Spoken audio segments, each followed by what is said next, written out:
नमस्कार दोस्तों, आज का हमारा टॉपिक होगा सामान्य विज्ञान।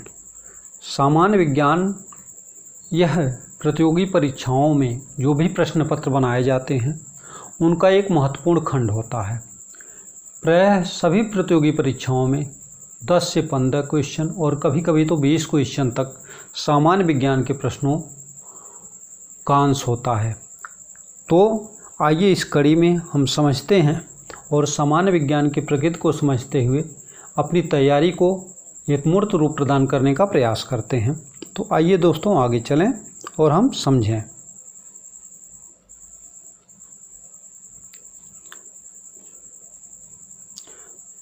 सबसे पहले हम जानते हैं सामान्य विज्ञान में विज्ञान क्या है। देखिए, विज्ञान शब्द जिसको अंग्रेजी भाषा में साइंस के नाम से जाना जाता है। तो साइंस शब्द की उत्पत्ति किस प्रकार से हुई?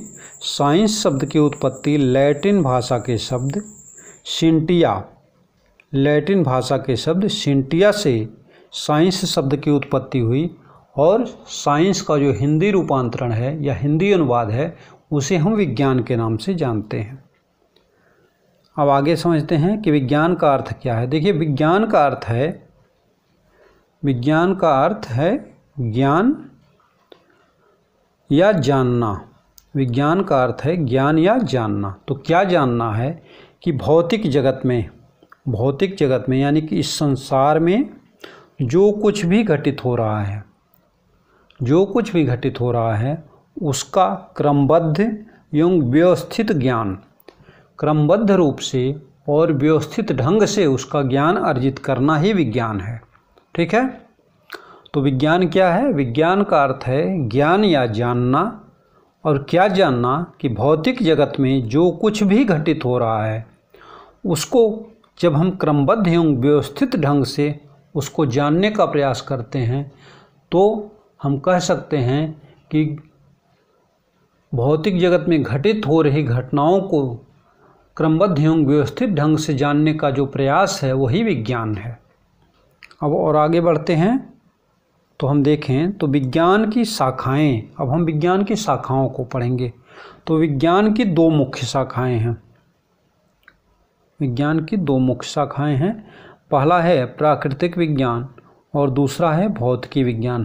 प्राकृतिक विज्ञान जो कि नेचुरल साइंस जिसको हम कह सकते हैं, और दूसरा है भौतिकी विज्ञान जो कि फिजिकल साइंस है। फिजिकल का मतलब इस भौतिक जगत में जो कुछ वस्तुएं हैं जब हम उनके बारे में अध्ययन करते हैं तो उसको भौतिक विज्ञान के नाम से जाना जाता है।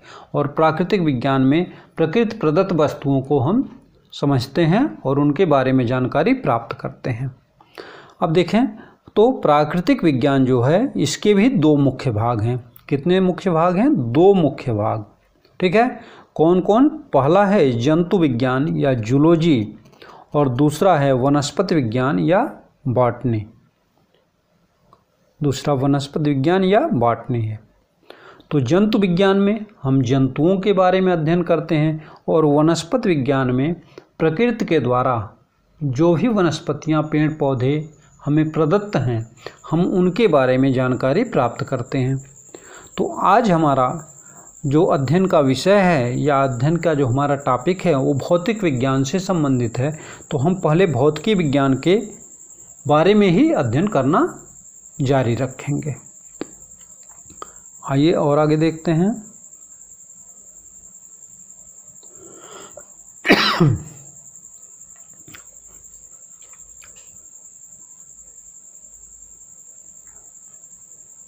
अब देखिए, भौतिकी विज्ञान के दो मुख्य भाग हैं। कौन कौन से दो मुख्य भाग हैं?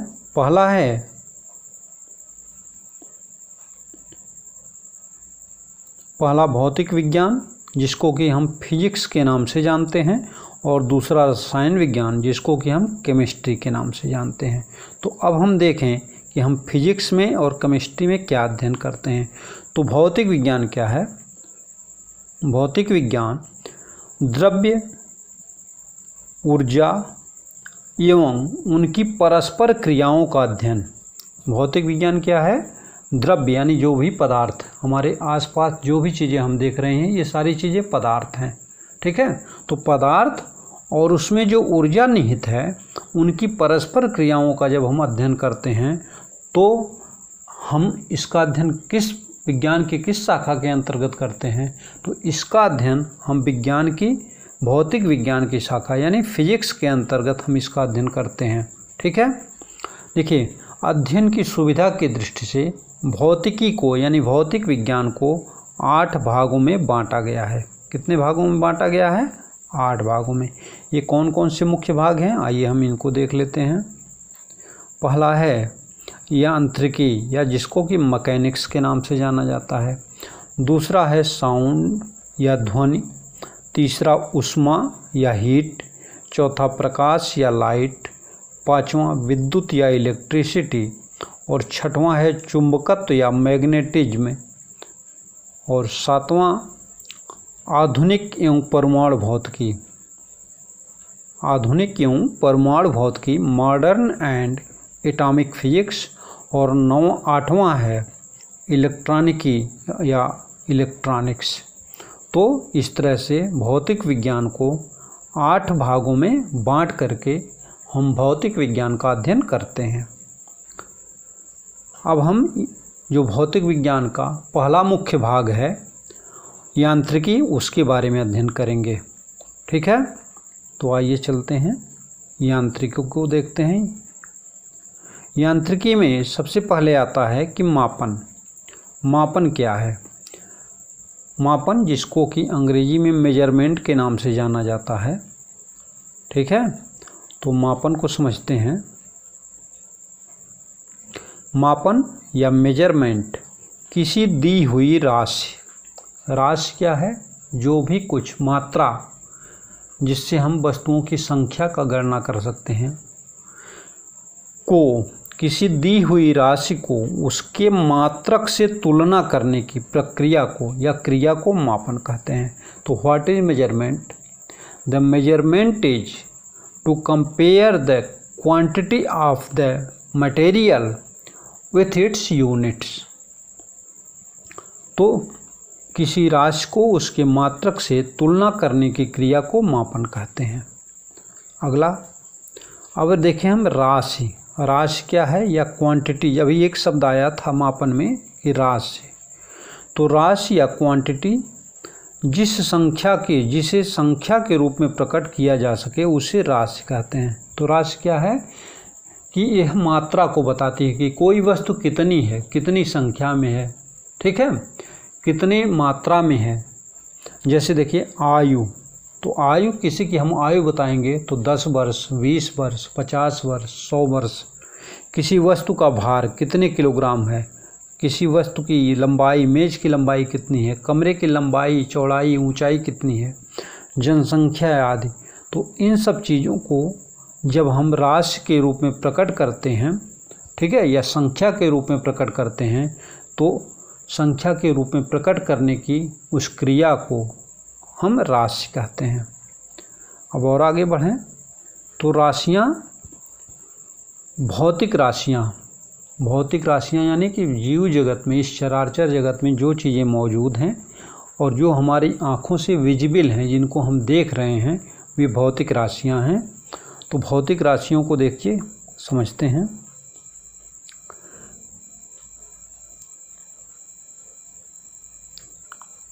भौतिक राशियाँ क्या हैं?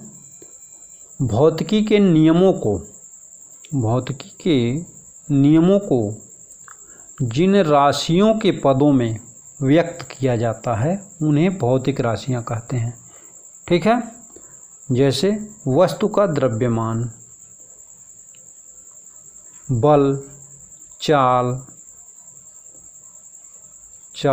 दूरी, समय, विद्युत धारा, घनत्व, लंबाई आदि, ये सब जो हैं भौतिक राशियां हैं।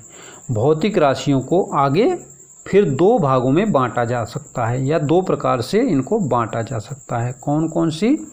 पहली हो गई अदिश राशि या जिसको स्केलर कहा जाता है, और दूसरी सदिश जिसको कि वेक्टर कहा जाता है। तो अदिश और सदिश में क्या अंतर है? आगे बढ़ते हैं और इसको समझते हैं। देखिए, अदिश राशियाँ वे राशियाँ होती हैं या स्केलर्स जो होती हैं वे होती हैं जिन भौतिक राशियों में केवल परिमाण होता है। परिमाण का मतलब इनमें केवल मात्रा होती है। ठीक है, इनमें दिशा नहीं होती है, इनसे दिशा का ज्ञान नहीं होता है, तो उन्हें अदिश राशियाँ कहते हैं। जैसे देखिए दूरी, द्रव्यमान, समय। अब दूरी मान लीजिए 100 मीटर, लेकिन किस दिशा में यह स्पष्ट नहीं है। द्रव्यमान 5 किलोग्राम, 100 ग्राम, 1 किलोग्राम। समय 1 सेकंड, 5 मिनट, 2 घंटे। चाल, घनत्व, कार्य, आयतन, विद्युत धारा आदि, ये सब जो हैं इनमें दिशा नहीं है, इसलिए इन्हें हम अदिश राशियाँ या स्केलर्स कहा जाता है। स्केलर्स। अब आगे बढ़ते हैं, हम देखते हैं सदिश राशियाँ। तो वे राशियाँ जिन भौतिक राशियों में परिमाण के साथ साथ दिशा भी होती है, इसमें दिशा होना महत्वपूर्ण है, परिमाण के साथ साथ दिशा भी होती है, तथा जो योग के निश्चित नियमों के द्वारा जोड़ी जाती हैं, उन्हें सदिश राशियाँ कहते हैं। तो सदिश राशियों, कोई राशि सदिश कब होगी? जब उसमें परिमाण हो और साथ ही साथ उससे दिशा का भी ज्ञान हो, ठीक है, तो उसे हम सदिश राशि कहेंगे। और इसकी एक विशेषता और है कि यह योग के निश्चित नियमों के द्वारा जोड़ी जाती है। अब देखिए, जैसे उदाहरण में देखें तो वेग, किसी वस्तु का वेग 40 किलोमीटर प्रति, कोई वस्तु 40 किलोमीटर प्रति घंटा के वेग से कोई कार पश्चिम दिशा की ओर जा रही है। विस्थापन, बल, इस दिशा में बल लगाया जा रहा है। त्वरण, रेखीय संवेग, कोणीय वेग, कोणीय विस्थापन, बल आघूर्ण आदि सदिश राशियां हैं। विद्युत चुंबकीय प्रेरण, चाल प्रवणता, ताप प्रवणता आदि, ये सभी जो हैं ये सदिश राशियां हैं। अब अगला है मापन की इकाई या मात्रक। किसी वस्तु को, जैसे हमने दिया कि 10 लिख दिया, तो 10 क्या? 10 रुपये हो सकते हैं। कोई वस्तु 10 मीटर लंबी हो सकती है, 10 किलोग्राम वजन की हो सकती है। किसी कार्य को करने में 10 घंटे का समय लग सकता है। तो इस तरह से प्रत्येक वस्तु को या प्रत्येक जो राशि है उसको मापने के लिए एक इकाई या मात्रक निश्चित की गई है, और उसी से उसकी तुलना करके उसका मापन किया जाता है। जैसे किसी राशि को मापने के लिए उसी राशि के एक निश्चित परिमाण को मानक मानकर, एक निश्चित परिमाण, जैसे हमको मान लीजिए चीनी तौलना है आपको, तो 1 किलोग्राम यानी 1 ग्राम के 1000 ग्राम का एक मात्रक या एक निश्चित मानक हमने तैयार कर लिया कि 1 ग्राम के 1000 ग्राम से 1 किलोग्राम बन गया। अब हमको चीनी खरीदना है तो हम 1000 ग्राम यानी 1 किलोग्राम चीनी खरीद लेते हैं, और ज़्यादा खरीदनी है 2 किलोग्राम, 3 किलोग्राम, इस तरह से हम बढ़ा के खरीद लेते हैं। तो किसी राशि को मापने के लिए उसी राशि के एक निश्चित परिमाण को मानक मानकर उसे कोई नाम दे दिया जाता है, और इसी को उस राशि का मात्रक कहते हैं। तो मात्रक कन्फर्म हो गया कि मात्रक जो होता है वह किसी राशि का एक निश्चित परिमाण को मानक मान लिया जाता है, और उसी से जब उसकी तुलना की जाती है तो उसको मात्रक कहते हैं। अब देखिए, मात्रक जो होते हैं ये 2 प्रकार के होते हैं। कितने प्रकार के? 2 प्रकार के। पहला मूल मात्रक, जिसको कि फंडामेंटल यूनिट्स कहा जाता है, और दूसरा होता है व्युत्पन्न मात्रक, जिसको डिराइव्ड यूनिट्स कहते हैं। अब मूल मात्रक क्या है?